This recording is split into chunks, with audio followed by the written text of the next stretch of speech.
Hi, I'm Alex and you're here to watch CEO Girl Tips. I can tell you more about the world of jobs and internships.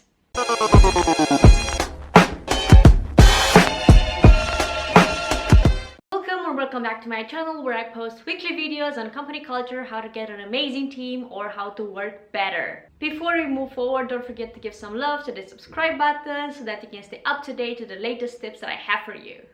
I wanted to make this video because we're still in this pandemic and you're most probably still working from home, no matter if you moved to your grandma to the countryside or you're still working from your tiny apartment.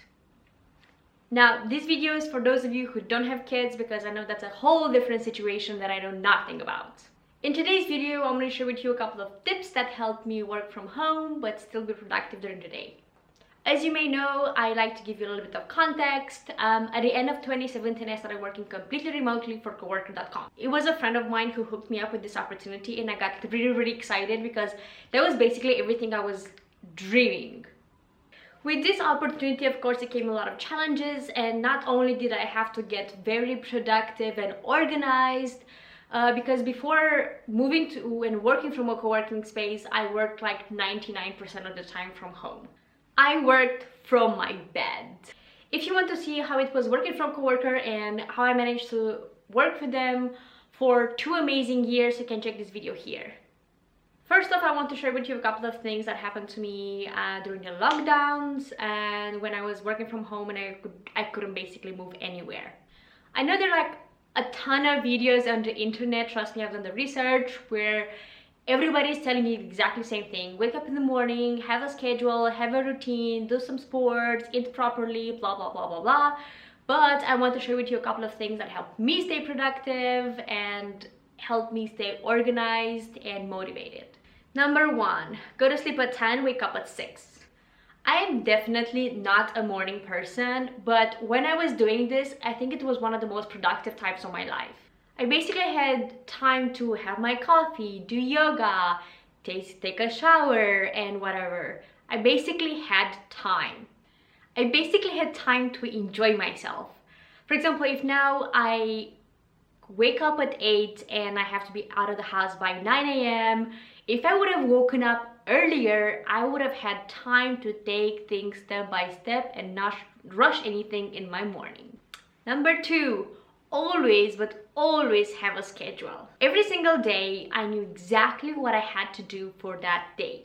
Because you know as well as I do that working from home is either making you very lazy or is pushing you so hard that you're trying to get like so many things done during one working day and makes you want to take over the world in one day. Now, this brings me to my next point. Number 3, work in sprints and then break. What really worked for me and helped me get things done was working in sprints of an hour or an hour and a half. The Pomodoro technique didn't really work for me because it makes you take too many breaks and I find this to be very interruptive. Now, I know taking breaks at home can be very difficult because there's only so many things that you can do. When I was working from my tiny apartment in Bucharest, I would try to read something for 20 minutes or listen to a podcast or watch a video or have a coffee or something, because this was a time when I could actually take my mind off and then get back to work in a proper shape. Also, if you are one of the lucky ones that has a pet, great for you because petting is amazing for your brain and it can do wonders and it can actually make you relax before you go back to your sprint.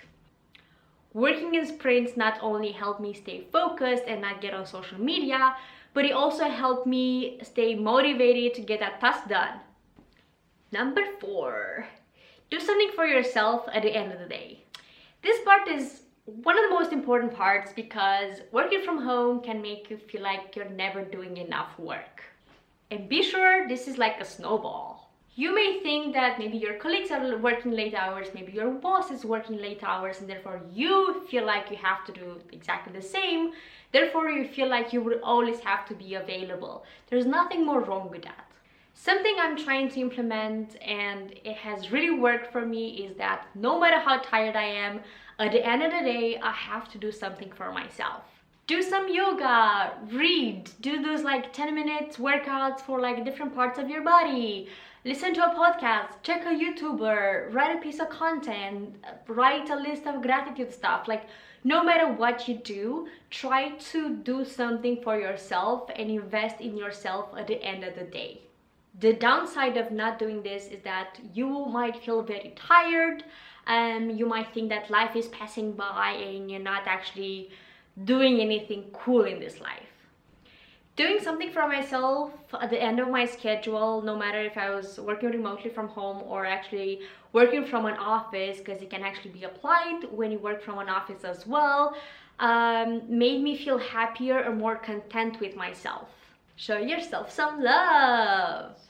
Number 5, separate your workspace from your sleeping space. You have probably heard this before. I'm not the first person to tell you this, but trust me, I've worked from home and I worked from my bed for so long that I know that it's not a good idea. And the reason is that your brain understands that space or perceives that space as a space where it's associated with sleeping and getting lazy and getting comfortable in your pajamas. Therefore, you have to find a space where you can trick it or him, no matter if it's the couch or the kitchen, so that you can perceive that space as a non-sleeping space and a place where you can be productive and get things done. As a small tip, make your bed every morning, because I promise you that's gonna get you into a pretty good mood and it's gonna pump you for the day. Something else to keep in mind is to try to change your clothes. I'm not telling you to get suited up unless you really feel like doing it, or like put some makeup on or get super nicely dressed, but changing your clothes from your pajamas into some like working clothes can also get you stay focused, motivated, and into the work mode.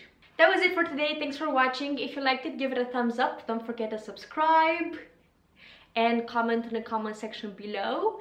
I'm really curious to see like what do you think about this, like if you have any productivity tips that you want to share with me as well, or if you have any questions, I would really like to answer them, because maybe it's gonna inspire me to get the next video done and help you answer some of your questions. Thanks for watching, and I'll see you next time. Bye.